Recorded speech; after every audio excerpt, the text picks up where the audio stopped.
मी जेव्हा मुख्यमंत्री झालो त्यावेळेस मी आणि देवेंद्र फडणवीसजी यांनी मिळून मुंबईमध्ये महायुतीच्या माध्यमातून जे काही रस्ते काँक्रीटचं काम असेल, STPचं काम असेल, त्याचबरोबर सुशोभीकरणाची कामं असतील, बाळासाहेब ठाकरे आपला दवाखाना काम असेल, आरोग्य सुविधा असतील, कोस्टल रोड असेल, त्याचबरोबर मेट्रोची कामं असतील, अनेक मुंबई महापालिकेच्या हद्दीमध्ये अटल सेतू असेल, टोल मुंबईतले सगळे एंट्री पॉईंटचे टोल माफ करणं असेल, हे सगळं जे केलं तेव्हा निवडणुका नव्हत्या. निवडणुका डोळ्यासमोर ठेवून आम्ही कुठलाही निर्णय घेतला नाही आणि त्यामुळे आज आपण पाहतोय की मुंबई बदलती आहे, मुंबईचा विकास होतो आहे.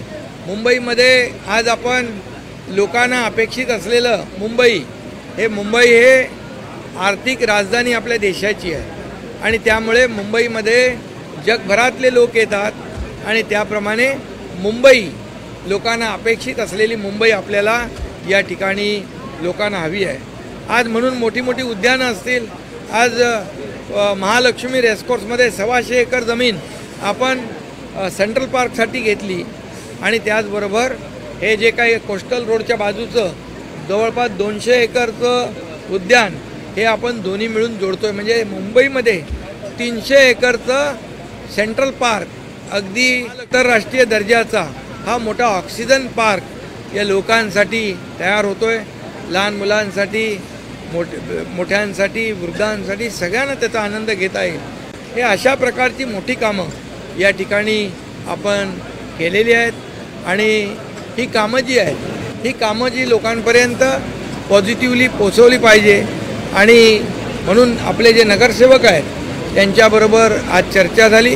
त्यांच्याही काही अडचणी आहेत, त्यांच्या ज्या काही विकासाची कामं जी आहेत, वॉर्डमधली जी काही समस्या ज्या आहेत, अडचणी आहेत, त्या समजावून घेण्याचं काम आज या ठिकाणी केलेलं आहे. आणि सगळ्यांना एकच मी सांगितलं की आपण शिवसेना 80% समाजकारण 20% राजकारण हे बाळासाहेबांचा आपल्याला जो काही मूलभूत मंत्र बाळासाहेबांनी दिलेला आहे त्याचं आचरण करण्याचं काम आम्ही या ठिकाणी करतो आहे. शिवसेना प्रमुखांचे विचार पुढं नेण्याचं काम करतो आहे. आनंदीगे साहेबांची शिकवण जी आहे सर्वसामान्य माणसाला न्याय देण्याचं काम या ठिकाणी आम्ही करतो आणि म्हणून आज सर्व नगरसेवकांनी त्यांच्या भागातल्या ज्या काही कामं असतील ती या ठिकाणी सांगितली, त्याचाही आढावा घेतला आणि त्याचबरोबर मोठ्या आपण जे काही नवीन गृहनिर्माण धोरण जे आहे ते आपण केलं आहे.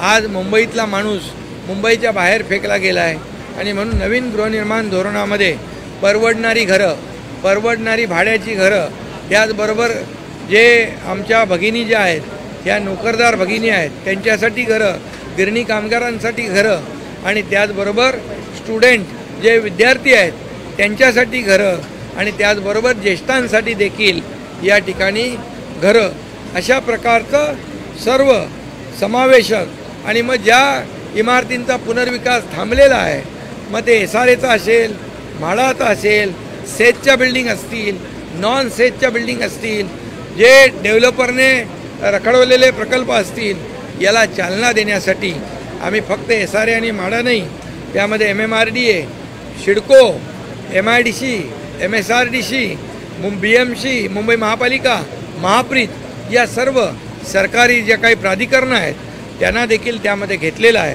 आणि म्हणून पुढच्या 5 वर्षामध्ये 35 लाख घरं बांधण्याचं एक टार्गेट आहे. जसं आदरणीय प्रधानमंत्री महोदयांचं सर्वांसाठी घरं हे जे काही त्यांची संकल्पना आहे त्याला एक चालना देण्याचं काम इथं मुंबईमध्ये देखील होईल, या महाराष्ट्रामध्ये होईल. आणि जे काही रखडलेले प्रकल्प SRA, म्हाडा फक्त मुंबई MMR पुरता नाही, पूर्ण धोरण जे आहे राज्यासाठी आपण केलेलं आहे आणि रखडलेला जो काही पुनर्वसनाचा पुनर्विकासाचा प्रकल्प आहे त्याला देखील चालना देण्याचा निर्णय आपण घेतला आहे. आणि म्हणून जो मुंबईकर मुंबईच्या बाहेर फेकला गेला आहे त्याला पुन्हा मुंबईमध्ये आणण्याचं काम या ठिकाणी महायुती करणार आहे. आणि म्हणून या सगळ्या ज्या काही बाबी आहेत या नगरसेवकांच्या बरोबर या ठिकाणी आढावा बैठकीमध्ये शेअर केल्या आणि मला विश्वास आहे की एवढं काम महायुतीने केलं आहे की जे अनेक वर्षामध्ये करायला पाहिजे होतं आज STP जे आहेत मुंबईसारख्या शहरात, मुंबईसारख्या मोठ्या बजेटच्या महापालिकेने STPचा निर्णय घेतला नव्हता, पण आपल्या सरकारने घेतला. आज समुद्रात जाणारं अशुद्ध पाणी, काळं पाणी या STPमुळे शुद्ध पाणी या ठिकाणी जाणार, त्याच्यामुळे प्रदूषण कमी होणार.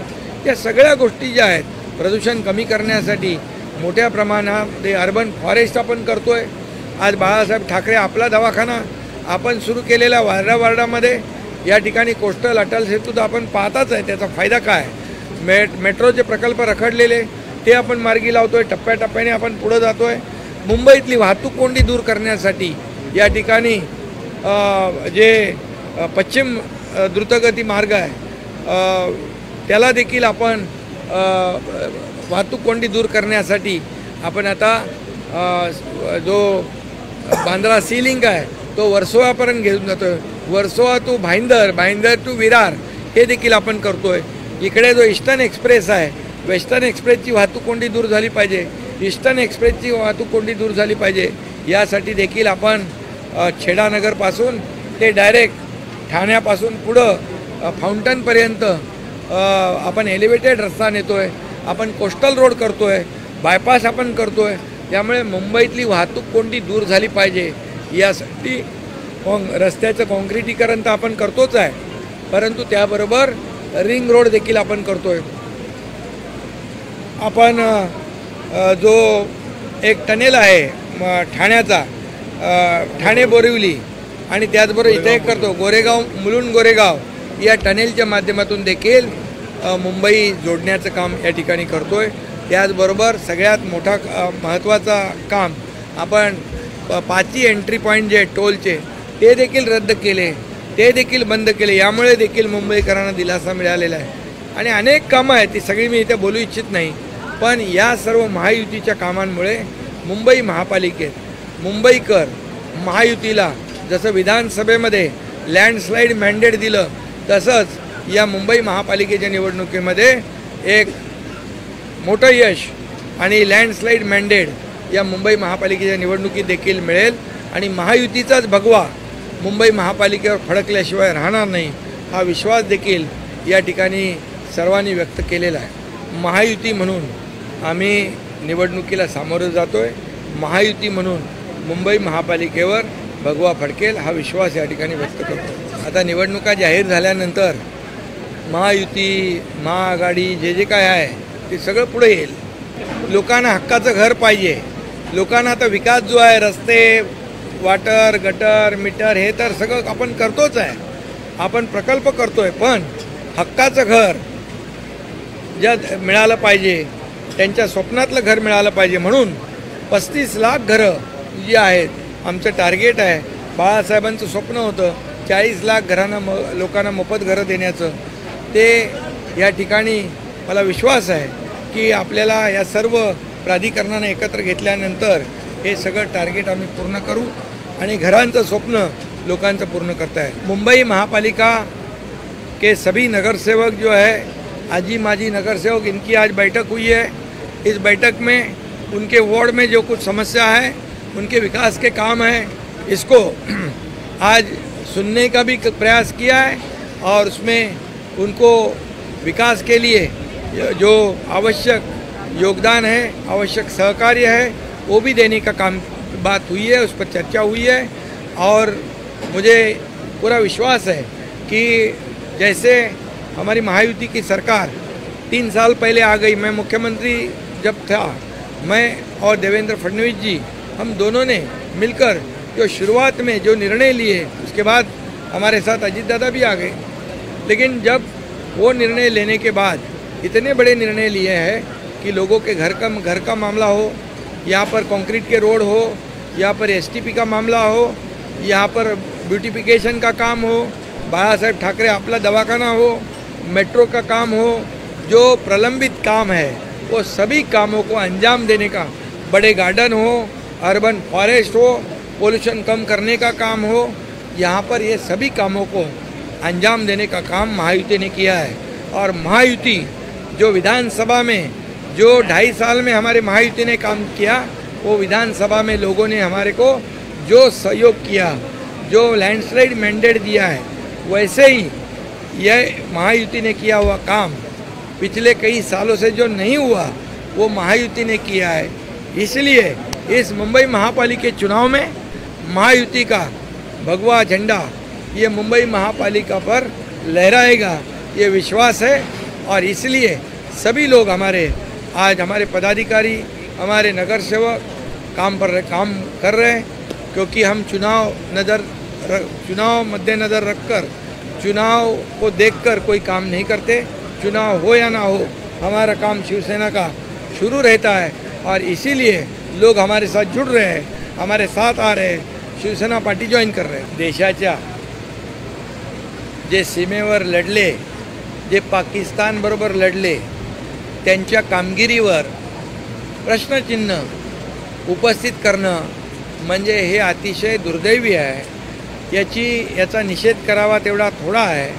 मी आपल्याला एवढंच सांगतो, जे आज विचारतायत, काँग्रेसचे अध्यक्ष असतील, आणखी कोणी खरगेजी आहेत आणि कोणी आणखी विचारलं असेल, त्यांना मी एवढंच विचारतो, 26/11च्या बॉम्बस्फोटमध्ये केवढे लोक मेले त्यांचा हिशोब पाकिस्तानला विचारतात का? ते बॉम्बस्फोटमध्ये किती लोक मारले गेले त्यांचा हिशोब पाकिस्तानला विचारतात का? ते संसदेवर हल्ला झाला त्याचा हिशोब विचारतात का? जे सैनिक आपले सीमेवर लढले त्यांची मुंडकी छाटून पाकिस्तानमध्ये घेऊन गेले आतंकवादी, त्यांचा हिशोब विचारतात का? खरं म्हणजे अशा प्रकारचा देशभक्तीवर, राष्ट्रभक्तीवर आणि पाकिस्तानला जे चोख उत्तर दिलं, पाकिस्तानला धडा शिकवला, यासाठी या सैनिकांच्या, जवानांच्या, आदरणीय प्रधानमंत्री महोदयांच्या पाठीशी अख्खा देश उभा आहे। हे लोक जे विचारत आहेत हे दुर्दैवी आहे आणि खरं म्हणजे राजकारण करायला खूप जागा आहे। हे राजकारण करण्याची जागा नाही। या देशातली जनता अशा प्रकारचं वक्तव्य करणाऱ्याला धडा शिकवल्याशिवाय राहणार नाही। हमारे सेना के जवानों ने जो शौर्य दिखाया है और पाकिस्तान को जो जवाब या उसको सबक सिखाया है, ये तारीफ़ काबिल है। ईंट का जवाब पत्थर से दिया है। हमारे प्रधानमंत्री जी मोदी जी बोले अगर गोली आएगी तो उसका जवाब तो गोलों से दिया जाएगा। ये देशभक्ति है, ये हमारे सेना के जवानों के पीछे खड़े रहने की बात है। और मैं तो कहूँगा कि पाकिस्तान को अब खुलेआम प्रधानमंत्री जी ने कहा है, एक भी दहशतवादी हमला होगा तो इसको युद्ध समझा जाएगा।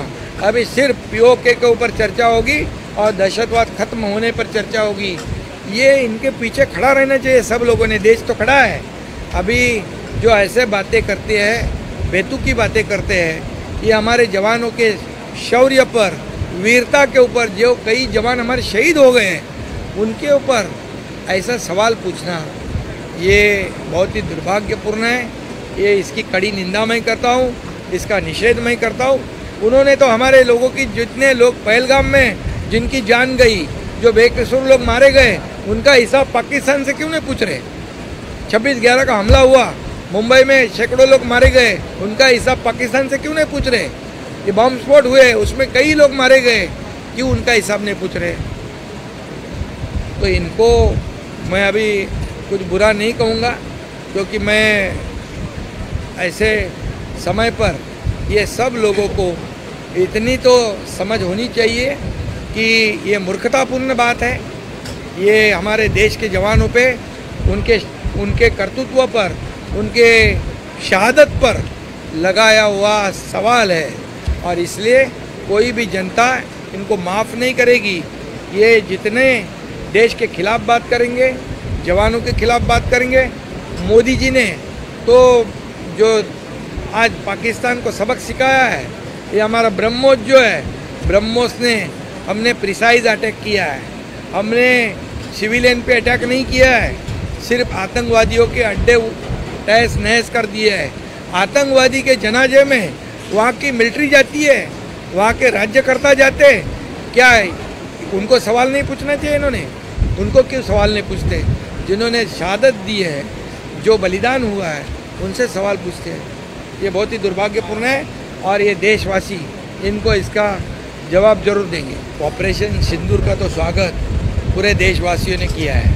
हमारे बहनों का सिंदूर मिटाने का काम जिन्होंने किया है उनको तो सबक सिखाने का काम हमारे जवानों ने किया है। इसलिए ये ऑपरेशन सिंदूर जो है ये कामयाब हुआ है। ऑपरेशन सिंदूर के लिए प्रधानमंत्री हो, हमारे सेना के जवान हो, इनकी वाह पूरे देशवासियों ने की है। तो ये ऑपरेशन सिंदूर जो है ये हमारे लिए एक मिसाल है और निश्चित रूप से इसके बारे में मुख्यमंत्री जी और हम लोग मिलकर चर्चा करने के बाद निर्णय लेंगे। लेटेस्ट अपडेट्स और ताजा तरीन खबरों के लिए TV1 इंडिया लाइव को सब्सक्राइब कीजिए और नोटिफिकेशन पाने के लिए बेल आइकॉन को दबाना मत भूलिए।